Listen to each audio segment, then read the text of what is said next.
Chi hút ko baye tok ko kang pulalin Cham ko makaisatan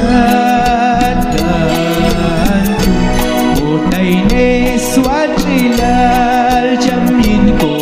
inan ko kang ulal kinhu Siwalyo kya bishal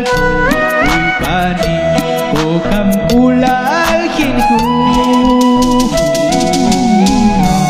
Siwalyo kya bishal ko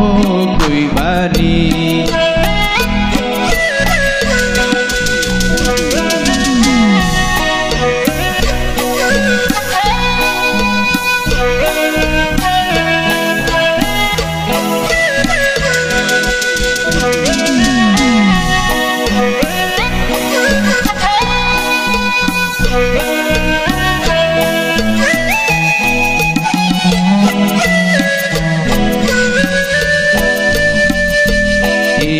Chi hút ko baye tok ko hits ko lalis Anekja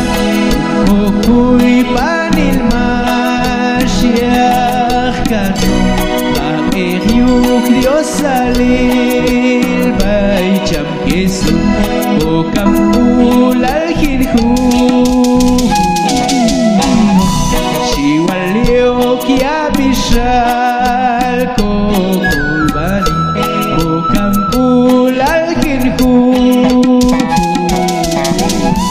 Siwalyo kya bishal ko ko'y bani